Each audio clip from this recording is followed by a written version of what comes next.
শুধু নিজেকে হানাফি হানাফি বলে চিল্লান, একদিনও আবু হানিফা রাহিমাহুল্লাহর গ্রন্থ খুলে পড়ে দেখেননি। পড়ে দেখেন আল ফিকহুল আকবার, স্বয়ং আবু হানিফা রাহিমাহুল্লাহ আল ফিকহুল আকবরের মধ্যে বলেছেন, কেউ তিনি বলেছেন যে ইন্না লিল্লাহি ইয়াদ, আল্লাহ সুবহানাহু ওয়া তাআলার হাত রয়েছে।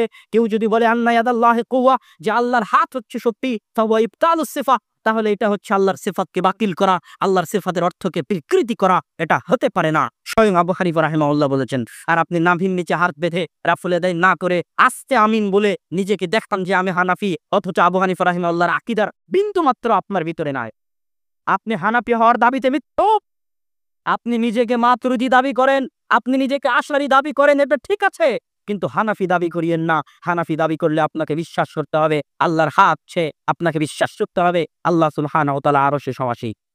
কেননা আবু হানিফা রাহিমাহুল্লাহ এগুলো সব তার আল ফিকহুল আকবার গ্রন্থের মধ্যে লিখে গেছেন।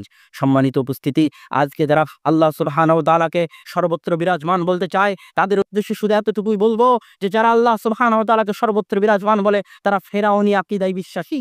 আমি বলিনি, ইবনুল কাইয়্যিম রাহিমাহুল্লাহ বলে গেছেন। কিভাবে?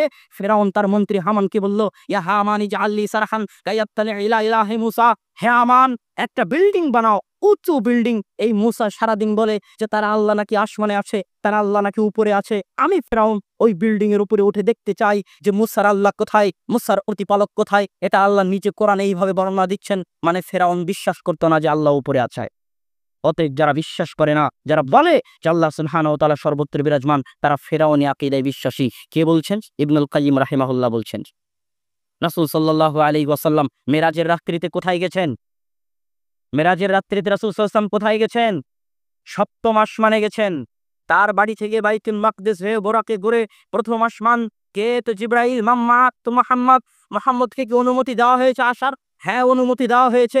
এইভাবে আসমানের দরজা খুলে প্রথম আসমানে আদম আলাইহিস সালাতু ওয়াস সালামের সাথে সাক্ষাৎ করে, দ্বিতীয়, তৃতীয়, চতুর্থ, পঞ্চম, ষষ্ঠ, সপ্তম, তারপরে সিদরাতুল মুনতাহা। জিবরাইল বললেন, আমি আর সামনে এগোতে পারবো না, আপনি যান। তারপরে সরাসরি আল্লাহ সুবহানাহু ওয়া তাআলার সাথে কথোপকথন। 50 ওয়াক্ত কমাতে কমাতে 5 ওয়াক্ত সালাত নিয়ে আল্লাহর রাসূল ফিরে আসলেন। যারা বলে যে আল্লাহ সুবহানাহু ওয়া তাআলা সর্বত্র বিরাজমান, তাদেরকে আগে মিরাজের ঘটনা অস্বীকার করতে হবে।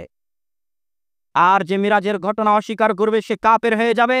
আর যদি মিরাজের ঘটনা মেনে নেয়, তাহলে এই দাবি মিথ্যা যে আল্লাহ সুবহানাহু ওয়া তাআলা সর্বত্র বিরাজমান, বরং আল্লাহ সুবহানাহু ওয়া তাআলা আরশে সমুন্নত। আর আল্লাহ সুবহানাহু ওয়া তাআলা সর্বত্র বিরাজমান এটা অত্যন্ত জঘন্য নিকৃষ্ট আকীদা, হিন্দুদের আকীদা। আল্লাহ সুবহানাহু ওয়া তাআলা আমাদেরকে আকীদা থেকে পরিত্রাণ দান করুক। আল্লাহুম্মা আমিন।